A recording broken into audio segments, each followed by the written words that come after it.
Rendez-vous annoncé, rendez-vous honoré, merci d'être là. Elle est aussi là pour cette même balade, comme tous les jours, devant les kiosques pour lécher les unes des journaux paraissants sur le triangle national et même au-delà. Bienvenue Albertine Bichaga. Merci Serge Tetka, bienvenue à vous chers téléspectateurs. Ce matin, nous commençons par le Grand Septentrion et plus précisément dans la région du Nord, dans la ville de Garoua, à la Sodé-Coton, où le conseil d'administration débarque. Iya Mohamed, nous dit le journal Le Messager. Abdou Namba, ingénieur agronome, a été nommé hier au poste de directeur général de cette structure.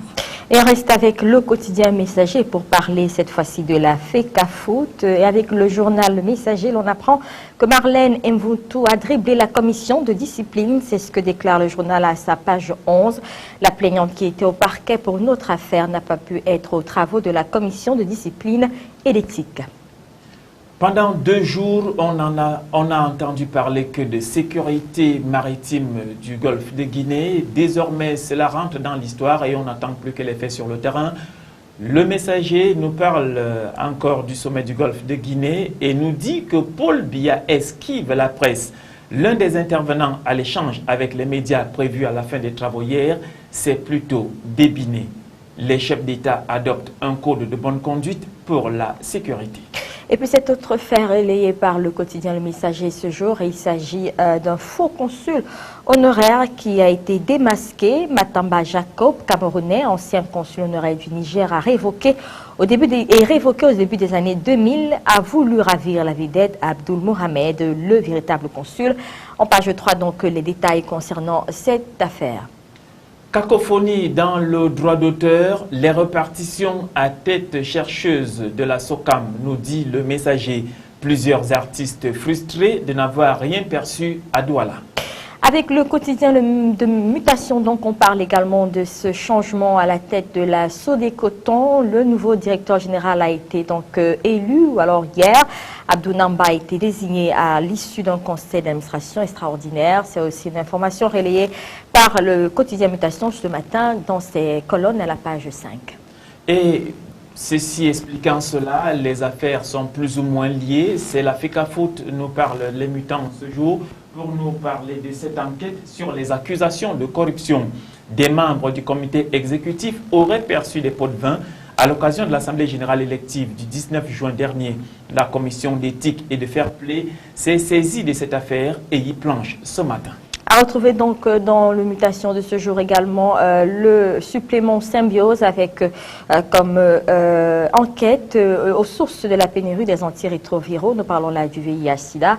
C'est donc dans les pages 7 et 10 du quotidien. Une autre enquête, cette fois-là, elle n'est pas de santé, mais plutôt elle est un peu sociale. Et Mutation nous présente ce jour le calvaire des réfugiés au Cameroun. L'assistance du HCR, le Haut Commissariat des réfugiés, et de l'État du Cameroun remise en cause. C'est en page 4.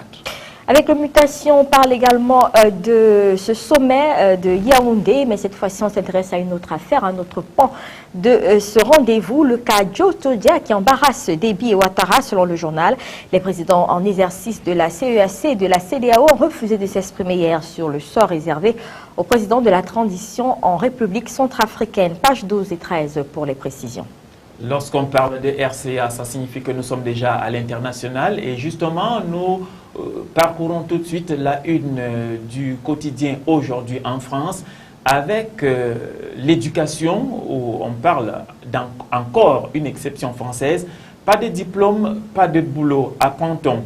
Les chiffres sont sans appel. Selon une étude de l'OCDE, les jeunes de 25 à 29 ans diplômés du supérieur sont 6,5% à être sans emploi contre 12,3% pour ceux qui ont le niveau bac et plus et 22,3% de ceux qui n'ont pas fait d'études. C'est des informations à trouver en page 2 et 3. Il est peut-être à préciser que ce n'est peut-être pas une exception française, c'est carrément la même situation au Cameroun. On reste donc avec aujourd'hui en France pour parler de toute autre chose, ligne à grande vitesse. Autoroute, les grands projets en péril, c'est un autre titre de ce quotidien ce matin. L'arrêt de plusieurs grands projets d'infrastructure permettrait d'économiser 30 milliards d'euros d'après un rapport destiné au gouvernement. La Tribune, un autre quotidien, nous parle de dérapage budgétaire. Qui faut-il croire? S'interroge le quotidien. La polémique est lancée sur les comptes publics. L'UMP évoque un dérapage de 20 milliards d'euros en 2013. Le déficit atteignant 4% du PIB. Le gouvernement admet seulement 14 milliards. 3,7 milliards de déficit selon Bercy. La vérité se trouve sans doute entre les deux, mais c'est surtout la préparation du budget 2014 qui importe. On savait que la Tribune peut parler d'investissement cette fois-ci. C'est une autre information qu'on peut retrouver dans le journal, qui sont ces patrons chinois chouchoutés par François Hollande. C'est une autre question que se pose le journal. Les membres du China Entrepreneurs Club étaient reçus mardi à l'Élysée, encouragés par François Hollande à investir en France. Mais qui sont-ils vraiment? À retrouver donc les portraits de tous ces patrons chinois dans le journal. La Tribune nous parle de crédit structuré. Un point toxique, nous dit le journal, cherche 4,2 milliards désespérément. 4,2 milliards d'euros seront nécessaires aux collectivités pour sortir de l'affaire des crédits toxiques. Autre information à la une d'un autre quotidien, nous parlons cette fois-ci du Figaro avec récidive. Le projet Taubira divise le gouvernement, c'est le titre qui parle à la une de ce journal ce matin. La chancellerie doit présenter sa réforme pénale en juillet ou en septembre au plus tard.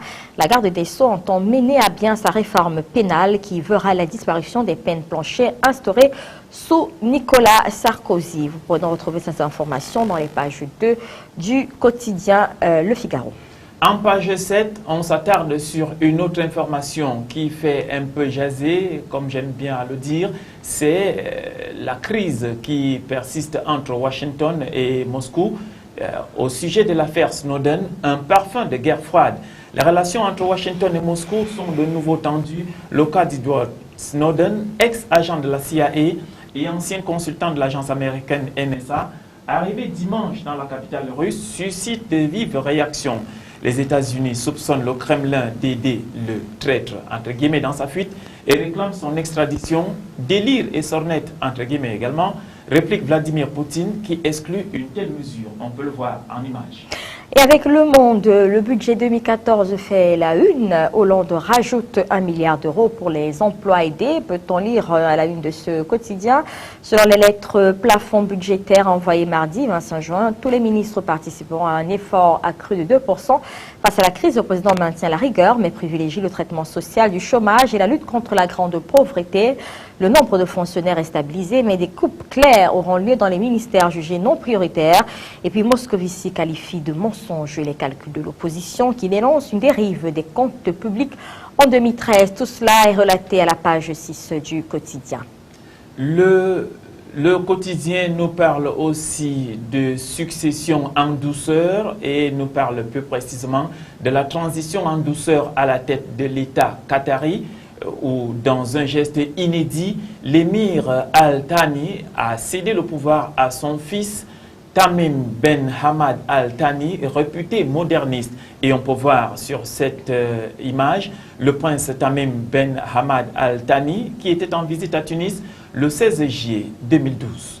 Avec l'équipe, on parle des 10 pièges tendus à Laurent Blanc. C'est la une de quotidien sportif ce jour. Champion du monde comme joueur, champion de France comme entraîneur, Laurent Blanc n'arrive pas aujourd'hui en terrain conquis au Paris Saint-Germain, peut-on lire donc dans le journal. Ils ont listé les épreuves qui l'attendent. Ces épreuves sont donc listées en pages 2 et 3 du journal. Un autre journal, c'est Les Échos, qui nous présente la polémique sur le déficit. Ce que dit la Cour des comptes, de quoi s'agit-il? Vive polémique entre la droite et la gauche sur les risques de dérapage budgétaire. Le gouvernement va supprimer 3200 postes de fonctionnaires en 2014, alors que le gouvernement et l'opposition contestent leur chiffrage respectif. Le déficit pour l'année 2013, la Cour des comptes, qui doit publier demain son rapport annuel sur les perspectives des finances publiques, devrait jouer les juges de paix. Voilà, c'est donc la fin de cette édition de la Revue de la Presse. Merci à vous de nous avoir suivis. Merci à vous, Serge Tetka. Merci également à vous, Albertine Bichaga, de m'accepter à vos côtés tout au long de cette semaine. Merci à vous de rester fidèles au programme de CAM News 24 qui se poursuivent.